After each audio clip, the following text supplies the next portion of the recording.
नमस्कार दोस्तों, मैं जितेंद्र नटवाड़िया आपके अपने YouTube चैनल सर्वोत्तम क्लासेज में आपका स्वागत करता हूं। दोस्तों, आपके बढ़िया समर्थन की वजह से हम अपने YouTube चैनल को आगे चला रहे हैं। आगे की क्लासों में आपको और भी बढ़िया मैटर मिलेगा। बढ़िया हमारी टीम काम कर रही है। आप ज़्यादा से ज़्यादा, आपको अगर क्लास अच्छी लगे तो ज़्यादा से ज़्यादा दोस्तों को शेयर करें, सब्सक्राइब करवाएं चैनल को। देखो, आपका जितना ज़्यादा समर्थन मिलेगा हमारी मेहनत उतनी ज़्यादा काम आएगी। हम और भी ज़्यादा मेहनत के साथ आपके लिए कुछ अच्छा मैटर तैयार करेंगे, आपके लिए और भी जैसे क्वेश्चन क्विज भी लेके आएंगे। तो जितना आप सपोर्ट करोगे उतना ही हम आगे बढ़ेंगे। तो दोस्तों, आपके इस प्यार की वजह से आगे हम अपना चैनल शुरू कर रहे हैं। आगे हमारी जो क्लासें आएंगी वो बढ़िया आएंगी। तो आगे हम बात करेंगे हमारी जो क्लासें चल रही थी, पिछली जो वीडियो में हमने बात की थी, हमारा जो संवैधानिक विकास का जो क्रम चल रहा था उसकी हम बात कर रहे थे और हमने कुछ अधिनियमों की बात की थी। क्योंकि हमारे ऊपर अंग्रेज़ों का शासन हो गया था बंगाल के ऊपर, वहीं से हमारे लिए कुछ नियम कायदे बन के आए थे। उन अधिनियम की हम बात कर रहे थे। आगे इसी श्रृंखला को शुरू करते हुए अगले हम एक्टों की हम बात करेंगे। हमने एक्ट पढ़े 1773 का, आपने रेगुलेटिंग एक्ट पढ़ा। उसके बाद आपने 1781 का संशोधित जो आपका अधिनियम था, जिसको हमने एक्ट ऑफ साइलेंट भी नाम दिया था, जिसे साइलेंट एक्ट कहा जाता है, द साइलेंट एक्ट। फिर उसके बाद हमने बात की 1786 का भी हमने पढ़ा, 1793 का हमने पढ़ा, 1813 का हमने पढ़ा। और उसी चार्टर एक्ट के श्रृंखला में अगला हम बात करते हैं, क्योंकि हमने 1813 के चार्टर एक्ट में बात की थी कि कंपनी के शासन को, कंपनी मतलब east India company, east India company के शासन को 20 वर्षों के लिए बढ़ा दिया गया था। और 20 वर्षों के बाद अगला जो हमारा एक्ट आता है उसकी हम बात करते हैं। तो आपका नेक्स्ट एक्ट आता है 1833 का चार्टर एक्ट, राजलेख कह दो या चार्टर एक्ट 1833 का। इसमें हम बात करें दोस्तों 1833 का चार्टर एक्ट के तहत, तो 1833 के चार्टर एक्ट में जो बदलाव हुआ, जो महत्वपूर्ण बातें थी उसकी हम बात करें तो बंगाल के गवर्नर जनरल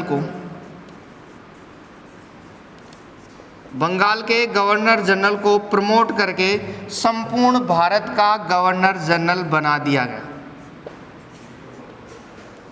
यानी बंगाल का जो गवर्नर जनरल था उसको प्रमोट करके क्या बना दिया गया, पूरे भारत का गवर्नर जनरल बना दिया गया। और पूरे भारत का गवर्नर जनरल बनने वाला जो प्रथम व्यक्ति था वो था लॉर्ड विलियम बेंटिंग।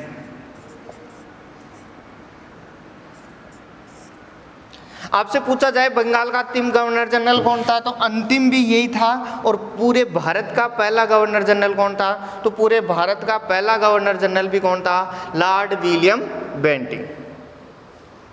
देखो, पहला कौन था ये बात हमने पहले भी आपको बताया था मैंने। बंगाल का पहला गवर्नर लॉर्ड क्लाइव था, बंगाल का पहला गवर्नर जनरल वारेन हेस्टिंग था, और बंगाल का अंतिम governor general Lord William Bentinck था। और पूरे भारत का पहला गवर्नर जनरल कौन था, लॉर्ड विलियम बेंटिंग था। इसी 1833 के एक्ट के में हम आगे बात करें तो 1833 एक्ट के तहत ईस्ट इंडिया कंपनी का जो व्यापार एकाधिकार था, उस व्यापार एकाधिकार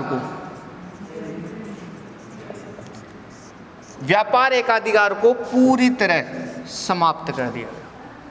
जो ईस्ट इंडिया कंपनी का व्यापार एकाधिकार था, हमने 1813 में बात की, आंशिक रूप से कम किया गया, यहाँ पे पूरी तरह से कम कर दिया गया। यानी चाय और चीन के व्यापार को भी पूरी तरह हटा दिया गया। कंपनी का केवल और केवल एक ही काम रह चुका था, भारत पे शासन करना। कंपनी का केवल क्या काम रह चुका था, भारत के ऊपर शासन करना। आगे हम इसी एक्ट में हम बात करें 1833 के चार्टर एक्ट में, तो गवर्नर जनरल की जो परिषद थी, गवर्नर जनरल की परिषद में एक और सदस्य जोड़ा गया, 3+1। देखो, मैंने आपको कल भी बताया था पिछली कक्षा में कि गवर्नर जनरल की परिषद में 1773 में भी 4 थे, 1784 में वापस कितने हो गए? 3 हो गए, और वापस से अब 1833 में कितने हो गए? 4 हो गए। यानी जो ये एक और जोड़ा गया, ये सदस्य जोड़ा गया था विधि सदस्य, विधि सदस्य। कौन से सदस्य के रूप में जोड़ा गया था? ये जो एक और जोड़ा गया था, ये विधि सदस्य के रूप में जोड़ा गया था। और विधि सदस्य के रूप में जोड़ने वाला जो व्यक्ति था वो था लॉर्ड मैकाले।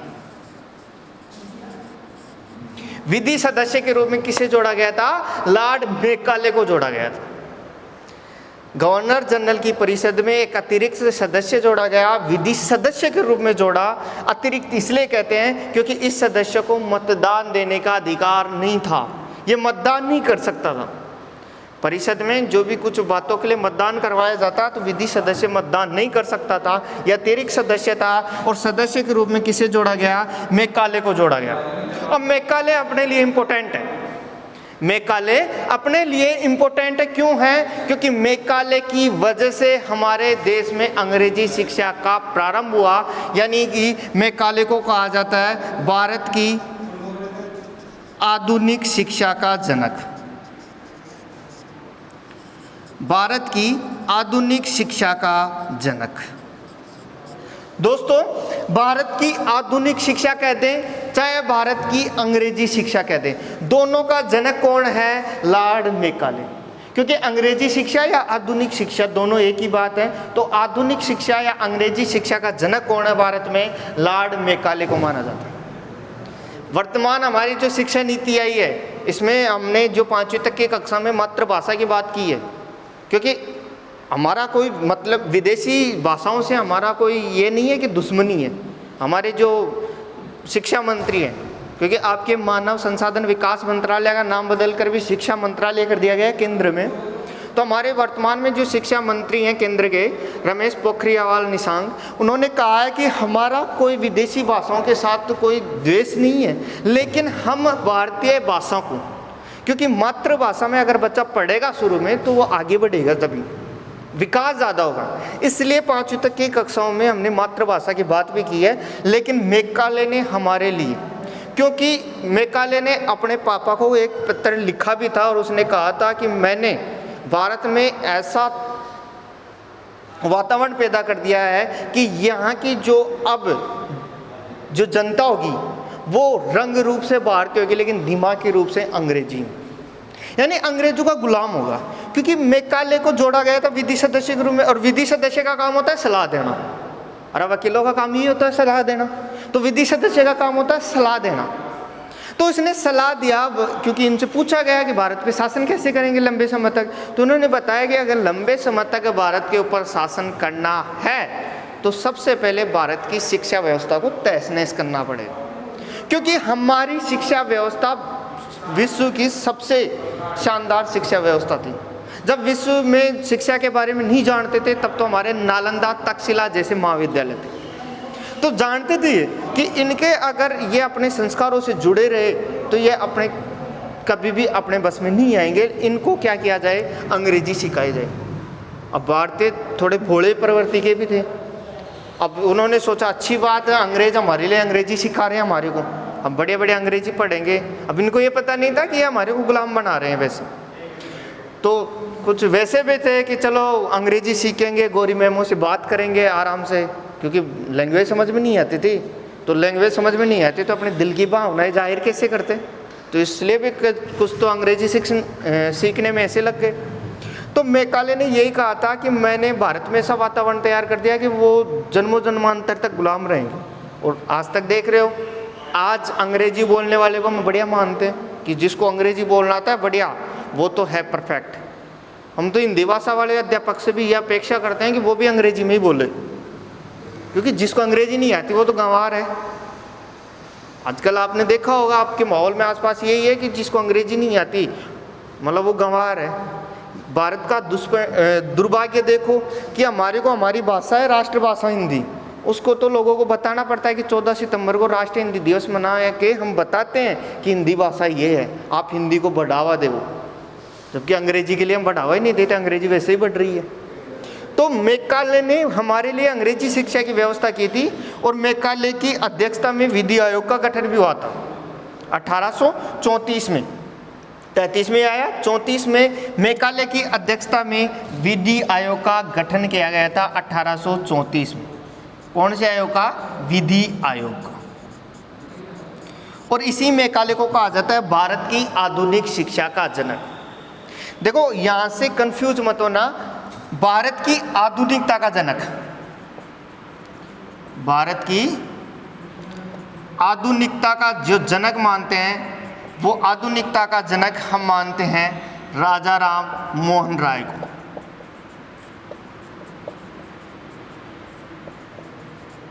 ये आधुनिकता का जनक है और ये आधुनिक शिक्षा का जनक है, दोनों अलग अलग है, कंफ्यूज मत होना। ये आधुनिकता का जनक है, ये आधुनिक शिक्षा का जनक है। तो भारत की आधुनिकता का जनक राजा राम मोहन राय है, भारत की आधुनिक शिक्षा का जनक लॉर्ड मेकाले है। और राजस्थान की आधुनिकता का जनक मानते हैं हम मोहनलाल सुखाड़िया को, जो सबसे हमारे राजस्थान के युवा मुख्यमंत्री रहे थे मोहनलाल जी सुखाड़िया, जो सबसे लंबे समय तक रहे थे, उनको हम आधुनिक राजस्थान का क्या मानते हैं? जनक मानते हैं। आधुनिक राजस्थान का निर्माता कहते हैं उन्हें। और लॉर्ड मेकाले को आधुनिक शिक्षा का जनक माना जाता है। इसी 1833 के चार्टर एक्ट के तहत 1843 में दास प्रथा का अंत किया गया था। दास प्रथा का क्या किया गया था? अंत किया गया था। कौन से चार्टर एक्ट के तहत? 1833 के चार्टर एक्ट के तहत। कब? 1843 में। किसके प्रयासों से किया था? लॉर्ड विलियम बेंटिंक के प्रयासों से। शारदा एक्ट के तहत किया गया था। लॉर्ड विलियम बेंटिंक के प्रयासों से दास प्रथा का क्या किया गया? अंत किया गया। देखो जो पहला व्यक्ति जो बन रहा है वो अपने लिए कुछ न कुछ काम जरूर कर रहा है। वारेन हेस्टिंग्स पहला गवर्नर जनरल था बंगाल का, कलेक्टर पद का गठन किया। यह पूरे भारत का पहला गवर्नर जनरल है, इसने दास प्रथा का अंत किया। तो जो आदमी पहला बन रहा है वो कुछ न कुछ हमारे लिए काम भी कर रहा है, जो इम्पोर्टेंट है। इसी एक्ट के तहत, क्योंकि हमारा जो संविधान बना था वास्तविक रूप से देखें तो वास्तविक रूप से संविधान में इस एक्ट का प्रभाव बहुत पड़ा था। इसी एक्ट के तहत इसके जो धारा थी, धारा 87 के तहत, धारा 87 के तहत, 87 के तहत धर्म, जाति, लिंग के आधार पर भेदभाव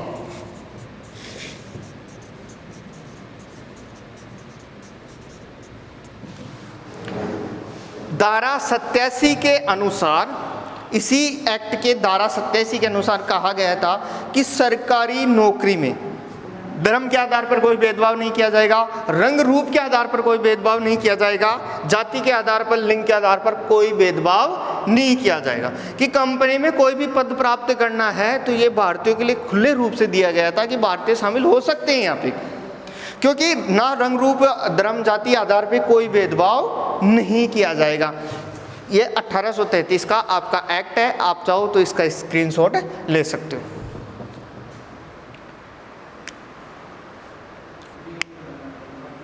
तो दोस्तों आगे हम बात करते हैं, आपने 1833 का चार्टर एक्ट देखा, दोबारा देखना एक बार। बंगाल के गवर्नर जनरल को पूरे भारत का गवर्नर जनरल बना दिया गया। पूरे भारत का पहला governor general Lord William Bentinck बना था। ईस्ट इंडिया कंपनी के व्यापार एकाधिकार को पूरी तरह से समाप्त किया गया था। पहले आंशिक रूप से किया था, अब की बार पूरी तरह से समाप्त किया गया था।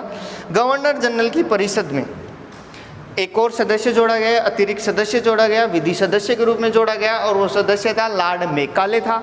मेकाले को भारत की आधुनिक शिक्षा का जनक कहते हैं हम। आधुनिकता, भारत की आधुनिकता का जनक राजा राम मोहन राय को माना जाता है। राजस्थान की आधुनिकता का जनक या निर्माता, आधुनिक राजस्थान का निर्माता मोहनलाल सुखाड़िया को मानते हैं। वो बात हम करेंगे जब हम मंत्रिपरिषद पढ़ेंगे, वहाँ पे भी हम बात करेंगे। आपको बहुत डिटेल में पढ़ाया जाएगा, कोई टेंशन नहीं लेना आप। 1834 में विधि आयोग का गठन किया गया था, मेघालय की अध्यक्षता में किया गया था। 1843 में दास प्रथा का अंत किया गया, और इसी एक्ट के धारा 87 के अनुसार धर्म, जाति, लिंग के आधार पर भेदभाव को गैरकानूनी घोषित किया गया था कि कंपनी में पद प्राप्त करने के लिए कोई जरूरी नहीं है कि आप रंग रूप के आधार पर आपसे भेदभाव किया जाए। तो ये था आपका 1833 का चार्टर एक्ट। आगे हम बात करते हैं अगले एक्ट की।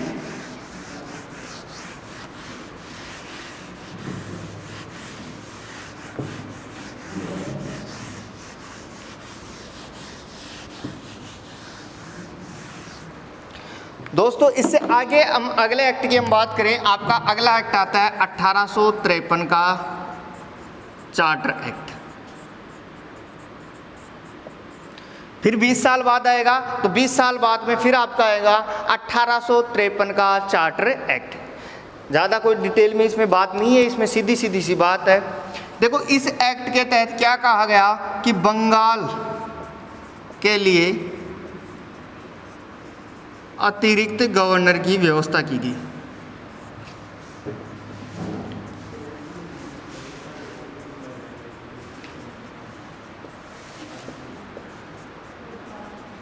क्योंकि जो बंगाल का गवर्नर था, बंगाल का जो गवर्नर जनरल था उसको तो पूरे भारत का गवर्नर जनरल बना दिया, तो बंगाल के लिए एक अतिरिक्त गवर्नर की व्यवस्था की गई। कौन से एक्ट में? 1853 के चार्टर एक्ट में।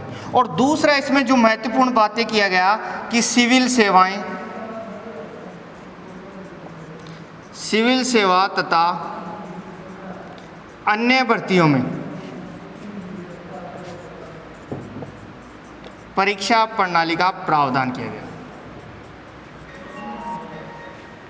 परीक्षा प्रणाली का प्रावधान किया गया।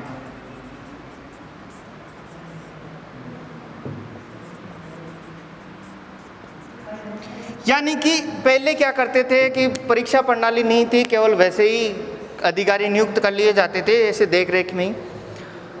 यहाँ पे पहले तो नाम का मनोनयन करते थे, नामजद के तरीके से इनको नियुक्ति मिलती थी। लेकिन इस 1853 के एक्ट के बाद कहा गया कि सिविल सेवा तथा अन्य भर्तियों में परीक्षा प्रणाली का प्रावधान रखा गया। आज देखते हैं हम चपरासी के लिए भी परीक्षा देनी पड़ती है, वैसे ही परीक्षा प्रणाली का प्रावधान कौन से एक्ट में था? 1853 के एक्ट में। ये एक्ट नहीं आता तो अपने लिए ये नहीं होती बेशर्मी वाली बात। परीक्षा बार बार परीक्षा देते हैं, फेल हो जाते हैं, बेइज्जती हो जाती है, कम बढ़ जाती है, बेइज्जती हो जाती है, तो बेइज्जती वाला काम होता है इसमें। लेकिन फिर भी अच्छा है, फिर भी अच्छा है, वरना परीक्षा अगर आप किसको नौकरी दोगे? तो इसलिए परीक्षा प्रणाली को आधार बनाया गया 1853 के एक्ट में। अब सिविल सेवा की बात आ गई तो आपको बता देता हूँ, भारत का जो प्रथम ICS अधिकारी था, भारत का प्रथम ICS अधिकारी, जो भारत का प्रथम ICS अधिकारी था वो था सत्येंद्र नाथ टैगोर।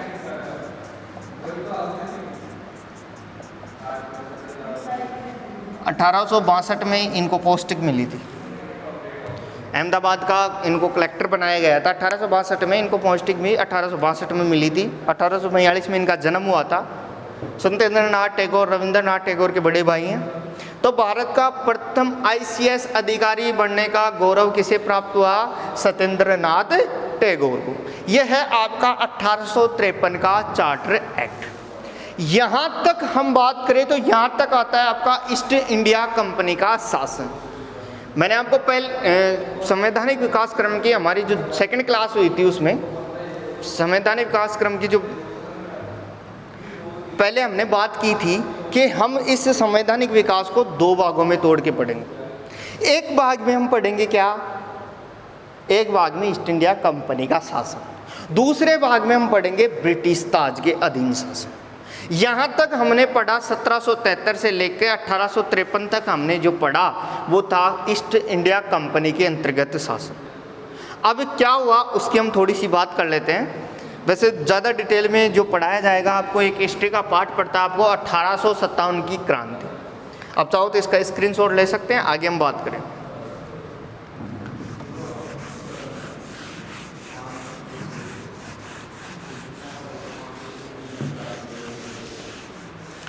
देखो दोस्तों, आगे हम बात करें तो आगे हम थोड़ी सी बात करते हैं हमारे देश का, भारत का पहला जो स्वतंत्रता संग्राम हुआ था 1857 की क्रांति, हम उसकी बात करेंगे। यहाँ तक हमने ईस्ट इंडिया कंपनी का शासन पढ़ा। अब भारत में परिस्थिति ऐसी बनी कि कुछ बातें हुई कि जिनकी वजह से एक सैन्य विद्रोह हो गया। देखो, जन विद्रोह नहीं कहेंगे हम इसको, इसमें जनता ने इतना भाग नहीं लिया था जितना सेना ने, चारों तरफ जो सैनिक छावनियाँ थी वहाँ पे विद्रोह हुआ।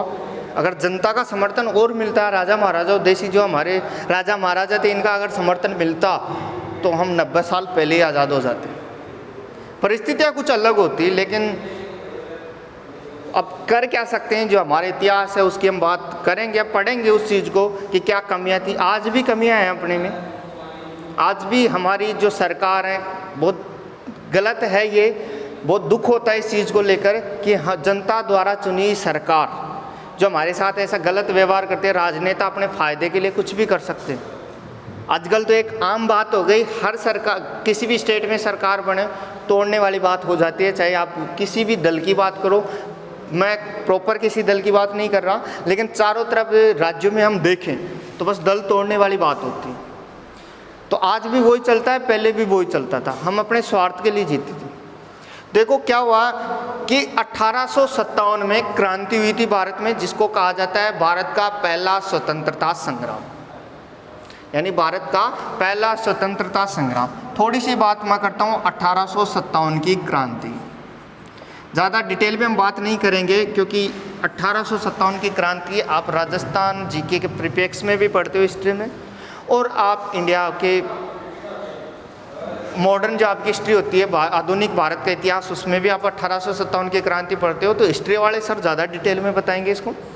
अब थोड़ी बहुत बातें कर लेते हैं हम इसमें 1857 की क्रांति की। देखो, 1857 की क्रांति का कारण क्या था? तो तत्कालीन कारण जो मानते हैं हम, तत्कालीन कारण मानते हैं, इनकी एक राइफल थी जिसका नाम था एनफील्ड राइफल। उस राइफल में जो कारतूस डाले जाते थे उनको क्या था, कारतूस के ऊपर एक खोल आता था, वो चर्बी का बना हुआ था। ये अफवाह थी या सच था ये बात, अब उसमें डाला गया कि इस कारतूस को डालने से पहले जो आप खोलते हो मुंह से, उस कारतूस को मुंह से खोलना पड़ता था, उसके ऊपर जो चर्बी थी उसको हटाना पड़ता था। कहा जाता है कि गाय और सूअर के मांस से बनाई जाती। इसको लेकर सेना में विद्रोह हो गया था। अब भारत में ये विद्रोह हुआ तो जो हमारे जननायक थे उस समय के, उन्होंने एक तारीख फिक्स की 31 मई 1857। ये 31 मई 1857 को पूरे भारत में क्रांति की जाएगी। तो फिक्स इस क्रांति की डेट जो फिक्स की गई थी वो की गई थी 31 मई 1857।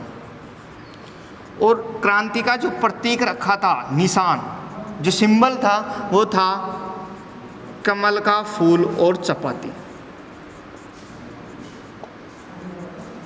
गंगा नदी के किनारे इनकी मीटिंग हुई थी, उसमें कहा गया था कमल का फूल और चपाती इसका प्रतीक होगा और चारों तरफ भारत में एक साथ क्रांति होगी। अगर ऐसा होता, एक साथ अगर पूरे भारत में क्रांति होती तो उसी समय अंग्रेज छोड़ के चले जाते, क्योंकि अंग्रेजों को खुद को भी ये लगा था कि अगर एक साथ होता तो हम कंट्रोल नहीं कर पाते, क्योंकि स्थिति नियंत्रण में नहीं आ पाती। लेकिन क्रांति समय से पहले ही बढ़ गई। कहते हैं कि इतिहास में बताया गया कि 10 मई 1857 को सबसे पहले क्रांति भड़की थी मेरठ में। सबसे पहले मेरठ में भड़की थी क्रांति, वो भड़क गई क्या 10 मई 1857। देखो 31 मई को डेट फिक्स थी, 10 मई को ही भड़क गई क्रांति। तो क्रांति समय से पहले भड़क गई तो अंग्रेजों को क्या हुआ गया, टाइम मिल गया इसको स्थिति को कंट्रोल करने में। यहाँ सबसे पहले मेरठ में जो विद्रोह किया था, आप पढ़ते हो कई जगह कि मंगल पांडे ने के विद्रोह के बाद वास्तविक माना जाता है, लेकिन धन सिंह गुर्जर ने किया था। यहाँ से मेरठ में जो नेतृत्व किया था वो पुलिस में था, धन सिंह गुर्जर कोतवाल था, उसने किया था। क्योंकि धन सिंह गुर्जर ने शुरू से बचपन से देखा था, उनके पिता मेरठ के आसपास एक गांव पड़ता है, उस गांव के मुखिया थे, तो उन्होंने शुरू से ही देखा था कि अंग्रेज दुर्व्यवहार करते हैं, ज़्यादती करते हैं लोगों के साथ, क्योंकि टैक्स नहीं मिल पाता था तो वो मुखिया के ऊपर दबाव डालते थे। तो उन्होंने बहुत बार देखा। कहते हैं एक बार कि कुछ किसानों ने अंग्रेज अधिकारियों को लूट लिया था और उनसे हथियार लूट लिए थे। एक अंग्रेजी मैम से ज़बरदस्ती उन्होंने कुछ गाड़ी वाड़ी चलवाई थी, जो किसान हल जोतते वो चलवाया था। तो अंग्रेज इस बात की जांच करने के लिए मुखिया पर दबाव डालते हैं, और मुखिया थे धन सिंह गुर्जर के पिता, कि यहाँ से किसने सबसे पहले किसने किया था? धन सिंह गुर्जर ने, जो क्या थे? कोतवाल धन सिंह गुर्जर। तो उन्होंने, अंग्रेजों ने दबाव डाला धन सिंह के पिता के ऊपर, या तो आप उनको पकड़ो जिन्होंने ये किया, या फिर आप मुखिया या गांव वालों, सारे गांव वालों और मुखिया को इसकी सज़ा मिलेगी। और धन सिंह के पिता को इसकी सज़ा भी दी गई थी, क्योंकि एक मंगत सिंह नाम का था, वो पकड़ा नहीं गया था, तो उसकी जगह उनके पिता को उन्होंने 6 माह की सज़ा सुनाई थी। तो इनके मन में विद्रोह था, और 10 मई 1857 को क्रांति भड़की थी मेरठ में, उसका नेतृत्व भी धन सिंह गुर्जर ने किया था। इस तरह क्रांति भड़क गई, और भड़कते भड़कते जो आपने देखा हो, तो आप राजस्थान के परिचय बात करो तो आपके 6 छावनियाँ थी राजस्थान में, वहाँ पे भी क्रांति भड़की थी। इस तरह पूरे भारत में क्रांति भड़क चुकी थी, और फिर शांत भी हो गई थी, क्योंकि अंग्रेजों को टाइम मिल गया, एक साथ नहीं हुई तो टाइम मिल गया। ये हिस्ट्री वाले सब ज़्यादा डिटेल में बताएंगे। तो तत्कालीन कारण हमारी असफलता के जो थे वो यही थे कि एक साथ एक तो क्रांति शुरू नहीं हो पाई, दूसरा क्रांति का नेतृत्व करता भी एक बुजुर्ग आदमी को बना दिया गया। किसी युवा जोशीले आदमी को बनाया जाता जो जयकारा भी लगवा पाता, बुजुर्ग को बना दिया, जयकारा लगाता, खुद निकल जाता। तो इसलिए क्रांति असफल हो गई। वो असफलता के कारण, क्रांति के कारण, वो सारी बात आपको हिस्ट्री वाले सर बताएंगे। इसके बाद क्या हुआ, अपने तो जो हमारी राज व्यवस्था की बात करते, इसके बाद में अंग्रेजों का जो शासन था, अंग्रेजी सरकार का जो शासन था, वो डायरेक्ट सीधे चला गया, ईस्ट इंडिया कंपनी से छीनकर ब्रिटिश ताज के दिन चला गया। और इससे आगे हम बात करते हैं, ब्रिटिश ताज की बात करते हैं, लेकिन वो बात करेंगे हम नेक्स्ट वीडियो में। मिलते हैं अगले वीडियो में। धन्यवाद दोस्तों। आपको अगर क्लास अच्छी लगी तो ज़्यादा से ज़्यादा लोगों को शेयर करें, सब्सक्राइब करवाएं, और आपका प्यार यूं ही बना रहे, हंसते रहें, मुस्कुराते रहें, और घर पे पढ़ते रहें। धन्यवाद दोस्तों।